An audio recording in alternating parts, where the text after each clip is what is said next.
The rain hadn't stopped since the funeral. Each drop hit the glass of my window like a reminder. Steady, cold, and endless. The house smelled of flowers and silence. Everyone had gone home hours ago, but I couldn't move from the chair near my phone. Her name was still there. Isla. My best friend. My almost everything. The last message she ever sent was 3 days ago. "Promise me you won't forget me when I'm gone." I had laughed when I read it. "You're not dying," I'd replied. "You just need rest." But the next morning, they found her car at the bottom of the river. Now I sat staring at her contact on my phone. I didn't have the strength to delete it. At 11:58 p.m., my phone vibrated. The screen lit up with her name. Ayla. One new message. I froze. For a full minute, I couldn't breathe. "It's cold down here," the message said. My hands trembled. I dropped the phone. It landed screen first on the carpet, but the glow still pulsed like a heartbeat. It had to be a prank. Someone hacking her account, maybe, but no one knew her password. She barely used social media. I picked the phone back up and stared at the words again. The typing bubbles appeared. 3 dots, then gone, then again. She was trying to write more. I forced myself to reply. "Who is this?" A few seconds later. "You promised you wouldn't forget me." My heart hammered so hard I could hear it in my ears. The rain outside suddenly grew heavier, like it was trying to drown out the sound. I texted again. "This isn't funny. Ayla is dead." "Then why can you still hear me?" I dropped the phone again and stumbled backward. The lamp flickered. The power went out. Only the phone screen glowed faintly in the darkness. Something brushed against my shoulder, soft, like hair. I spun around. No one was there. Then came the scent. Jasmine and rain. Her perfume. I whispered, "Ayla?" The typing bubbles appeared again. "Come outside." Through the window, I saw movement near the streetlight. A figure, small, soaked, barefoot, standing where her car used to park. My shaking hand unlocked the door. I knew I shouldn't, but I stepped out anyway.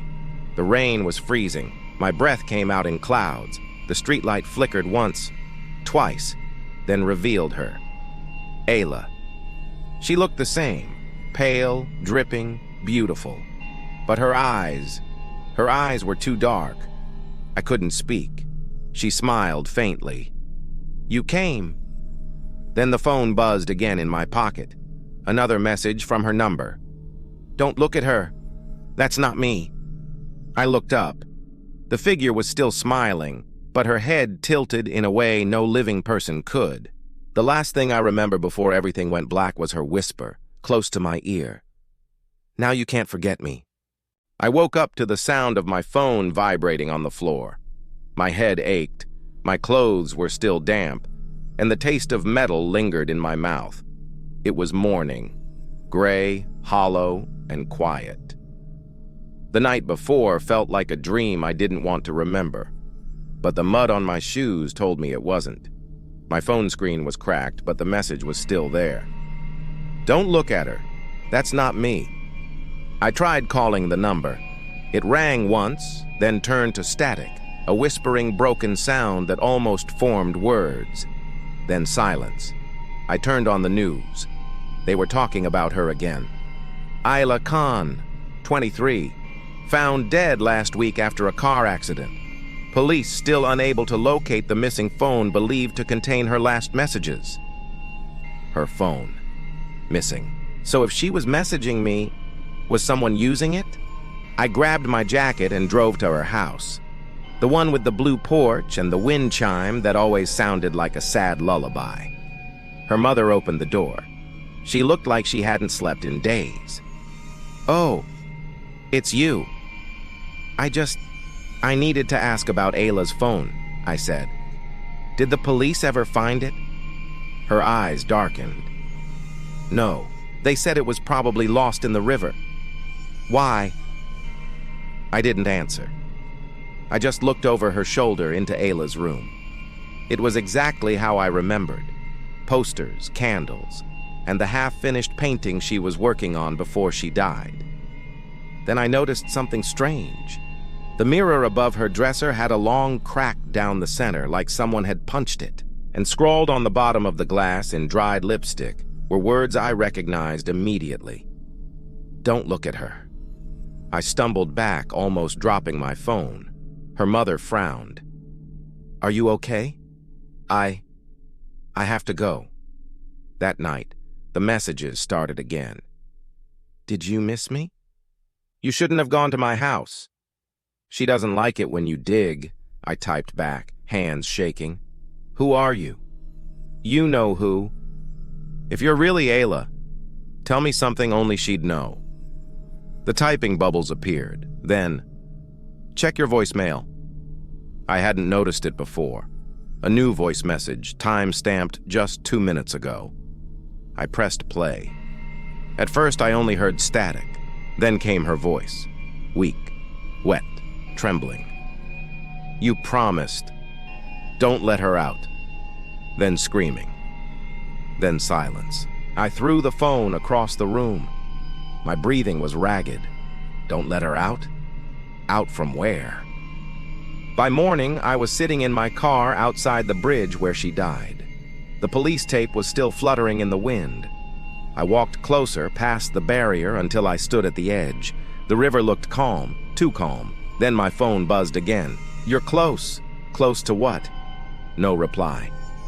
I took a deep breath and stepped closer to the edge. That's when I saw it. Something glinting between the rocks below. A phone. It was cracked and half buried in mud, but I knew instantly it was hers. I reached down and picked it up. The screen was dead, but when I pressed the power button, it flickered. A single photo appeared, blurry, taken from across the street. It was of me, standing in front of my own house, last night. My pulse pounded. Then the screen flashed white, and the camera turned on by itself. It pointed at me. Then slowly, it tilted. To my left, someone was standing there. I turned. Nothing. When I looked back, the phone showed a live view of the water, and behind the reflection, her, smiling. Whispering something I couldn't hear until I turned up the volume. "You shouldn't have found me." The phone slipped from my hand and splashed into the river again. Then my phone, my own phone, vibrated in my pocket. A new message. From Ayla. Now she's free. I didn't sleep that night. Every shadow in my room felt alive, stretching longer, breathing when I breathed. My phone was on the table, face down, but I could still hear faint buzzing from it. Messages coming through, though I refused to look. By dawn, I couldn't take it anymore. I picked up the phone. 10 unread messages, all from Ayla. "You freed me. Thank you. But now she's angry. You should have stayed away from the river." And the last one, "Look behind you." My stomach dropped. I turned slowly. Nothing. Then faintly I saw it, a smear on the mirror. Finger marks, wet, muddy fingerprints. On the inside of the glass. I stumbled back, the phone slipping from my hands. The screen flickered to life by itself. A video was playing. Ayla's face filled the screen. Her eyes were black pits, her skin pale like wax. She whispered, "You looked, didn't you?" The screen went dark. I called her mother, my voice shaking. I think Ayla's phone is still active. Someone's using it, playing with me." Her mother went quiet. Then she said softly, "You should come here. There's something I didn't tell you." When I arrived, the front door was already open. The wind chime was silent. Inside, every photo of Ayla had been turned face down, frames cracked, glass shattered. "Ayla's things," her mother said, sitting in the living room, eyes red from crying. "After the accident, the priest told us to bury her belongings, said some things shouldn't be kept." "What things?" I asked. She reached into a drawer and pulled out a red velvet box. Inside was a necklace, silver chain, crescent moon pendant. Ayla used to wear it every day. She never took it off, I said. Her mother nodded. She started hearing voices before the crash. Said someone in the mirror was talking to her. She thought it was me. A chill spread through my chest. She said it looked like me but wasn't. That night I couldn't get her words out of my head. I put the necklace on my desk. Just looking at it made me feel watched. Around midnight my phone vibrated again. "You're wearing it, aren't you?" I froze. She can see through it. Before I could reply, the lights flickered. Then a soft tap, tap, tap came from my mirror. Once, twice, 3 times. I turned toward it slowly.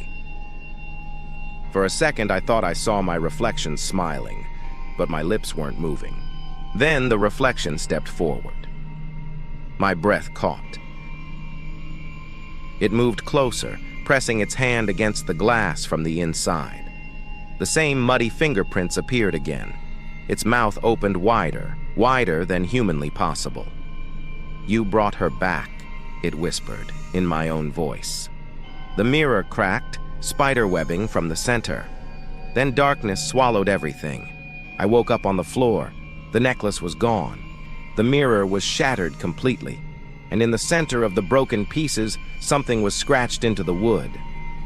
"You freed her. Now take her place." I stumbled outside, trying to call someone, anyone, but my phone battery was dead.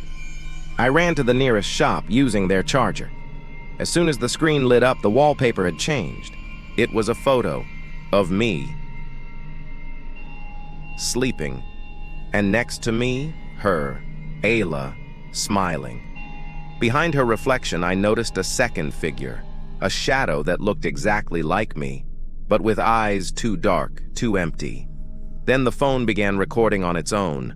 The front camera turned on. I saw myself shaking, terrified. Then slowly, a pale hand rose from behind my shoulder. The same muddy fingerprints. Then her voice whispered right beside my ear, not from the phone this time. "It's your turn to disappear." The recording ended there, but one more message appeared a moment later, from my own number. She texted me after my funeral, and before I could react, the reflection in the shattered glass behind me blinked, even though I hadn't. When I opened my eyes, I wasn't home anymore. The air felt thick, cold, and still, like breathing underwater. Everything around me looked almost familiar. My room, my desk, my mirror, but drained of all color. I touched my skin, pale, almost translucent. My voice echoed strangely when I whispered, "Hello." That's when I saw it. My phone was lying on the table, screen glowing faintly. Through it, I saw my room. But not this one, the real one. And sitting there on my bed was someone who looked exactly like me. He scrolled through my messages, smiled, then turned to the mirror and waved at me. I screamed and backed away, but my body felt heavy, like gravity was stronger here. I banged on the glass, shouting, "Get me out! That's not me!" The reflection smiled wider. Then it spoke, my voice perfect and calm. "You took her necklace. You brought her back. You opened the door." I shook my head. "I didn't mean to." Intent doesn't matter here. Behind me, I heard whispers, dozens of them, overlapping. The walls began to move, faint shapes forming inside them, faces, pale and flickering like candlelight. Ayla stepped forward from the shadows, but she wasn't like before. Her eyes were normal now, and she looked sad. "I didn't want this," she said. "The thing in the mirror, it used both of us." She touched the cracked glass gently. "When I died, it kept my reflection. Now it has yours." "Then how do we stop it?" I asked, desperate. She smiled faintly. "You can't stop something that isn't alive." The reflection tilted its head, watching us. Its movements weren't quite human anymore. Too slow, too deliberate. "Every soul that looks long enough into the glass," it said, "becomes part of the collection." The walls around us shimmered. Hundreds of faint outlines appeared. People, all trapped inside the mirrors of their old rooms. Their faces screamed silently behind the glass. "You shouldn't have answered the message," Ayla whispered. The reflection pressed its hand against the mirror again, and cracks spread out, forming a web that stretched toward me. The surface rippled like water. Then, suddenly, I was pulled. When I woke again, I was sitting at my desk. The room was bright, normal. For a moment, I thought it was over, just a nightmare. Then my phone buzzed. A notification from myself. "You're safe now. She's gone." I froze. That wasn't my writing style. Then I noticed the reflection in my screen wasn't moving in sync. I lifted my hand. It didn't. Instead, it tilted its head and grinned. I tried to turn off the phone, but it didn't respond. My reflection spoke quietly, the voice vibrating from the speaker. "It's easier if you stop fighting." Then the screen went black. The next morning, I got a message from an unknown number. A single image. It was me, sitting in my chair, smiling blankly. Captioned, "Welcome home." I dropped the phone and ran to the mirror. It was cracked again. Behind the web of glass, faintly, I could see Ayla's face, and behind her, hundreds of others watching. Some whispered my name, some whispered hers. Then the reflection of my room shifted slightly. The light angle wrong, like time had skipped. My reflection was still sitting there, staring at me. Then it waved. Later that night, a friend came to check on me. He said I wasn't answering calls. He swears I was sitting perfectly still in the dark, staring at my phone. When he touched my shoulder, I smiled at him. But my reflection in the mirror behind me didn't. He ran. Now, people say that sometimes, late at night, my account still posts stories. Photos of places I've never been. Comments that don't sound like me. And every once in a while, someone receives a text from my number. It always says the same thing. Don't answer the next message. It's not from you. The end.